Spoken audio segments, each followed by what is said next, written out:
I'm really glad I found this on TikTok because, man, it's already on TikTok.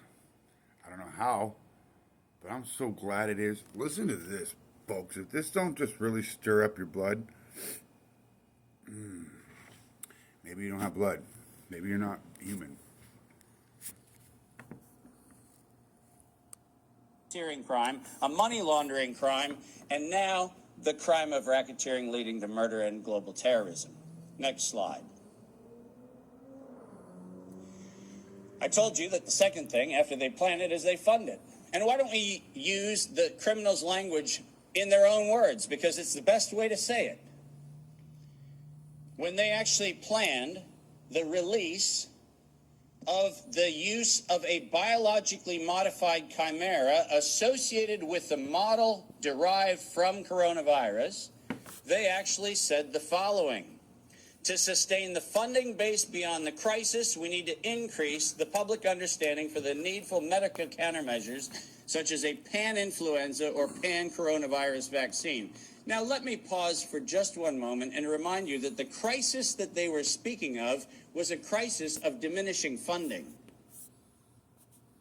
There was no health crisis. This was a crisis of their coffers were starting to run dry. That's the crisis.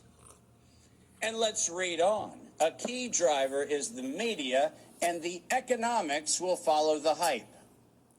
We need to use that hype to our advantage to get to the real issues. Investors will respond if they see profit at the end of the process.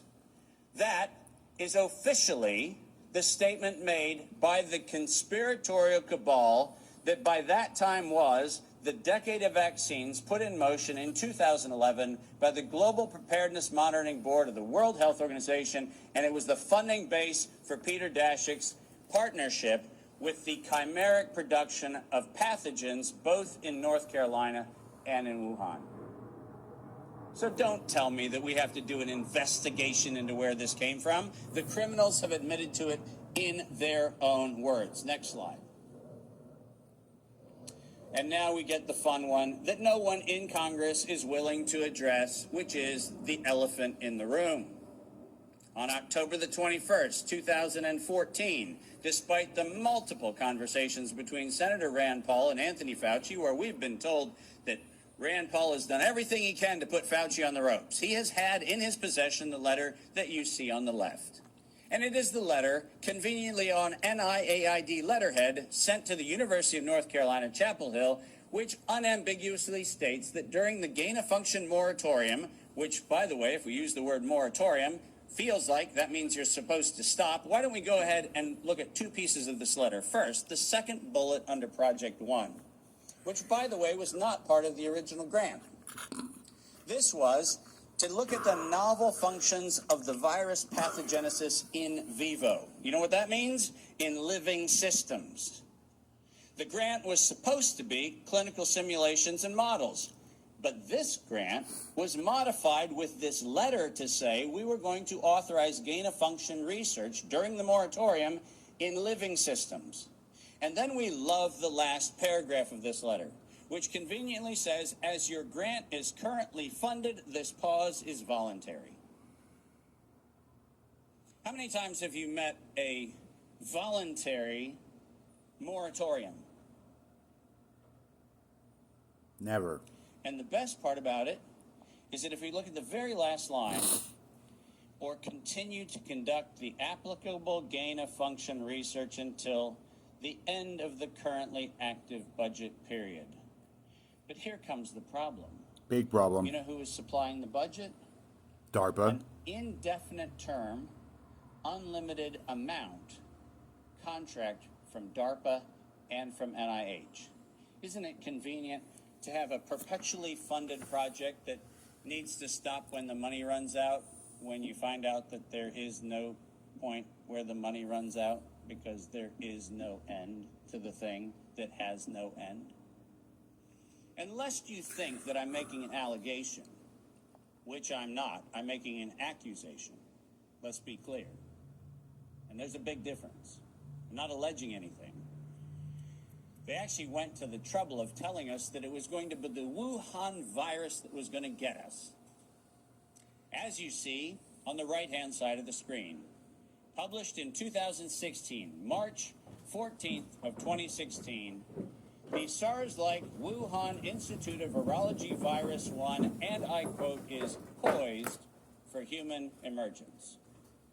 Does that sound like we're just surprised that something in Wuhan went a little haywire in December of 2019? Or does it feel like we were told, look at Wuhan, and look at coronavirus, and look at what we've been doing to manipulate coronavirus in Wuhan and at the University of North Carolina, Chapel Hill, and lo and behold, we're going to go ahead and tell you that we're ready to release it in 2016. Next slide. We're almost done. And then they created it. Now, all of you know that I am criticized globally for my use of the term biological warfare. I do that because I am credentialed to do that. I happen to be, for the United States government, in the early part of the 2000s and the latter part of the 90s, a person who was sent around the world to look at the proliferation of biological and chemical weapons. I'm acutely familiar with the definition of what a biological warfare agent is in the 18 U.S. Code, the criminal code of violations of biological and chemical weapons. And so my assessment is, in fact, professional and right. And the reason for that is I'm the one credentialed to make that determination for the United States government for many years. That's why I say it. But let's pretend for the moment that I'm just a nut job. Maybe I don't know what I'm talking about. So why don't we look at what the criminals said themselves, shall we?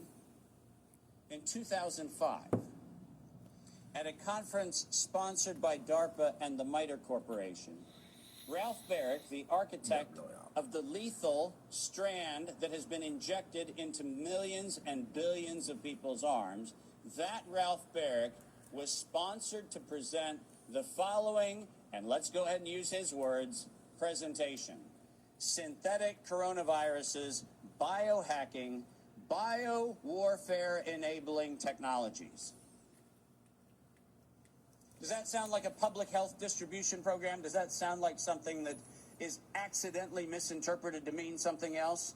Or does biological warfare enabling technology sound like not countermeasures or pandemic preparedness? It sounds to me like biological warfare enabling technologies. And the reason why I have that hunch is what followed was he received, next to his NIAID grants, non-competitive DARPA grants in matching funds for over $140 million of aggregate funding going into his and his related programs on synthetic biological warfare enabling technologies. So do I have a problem calling the injection a biological warfare enabling technology? Absolutely not, because that's what they called it. And we know that they knew they called it that on September 18th, 2019. Because on September 18th, 2019, the racketeering, co-conspiring cabal of interlocking directorates, also known as the World Health Organization, said that they were going to conduct an experience for the world that was going to be a rapidly spreading pandemic due to a lethal respiratory pathogen. The lethality in that statement is the problem. They didn't say we're going to maybe get a little bit of sniffles going around. They said we were going to actually have the promulgation of a deadly agent. And the stated reason, in September 2020, the progress indicator is that the world would accept a universal vaccine. Not, we'll look at other options of treatment. Not, we'll have a look at what might be early intervention, as Dr. McCullough has so clearly advocated for in many, many, many instances. Not that. We stated on September 18th, 2019, we were intending to kill. And we were intending to kill to create the fear that would drive people to accept something that without coercion, no one would have accepted.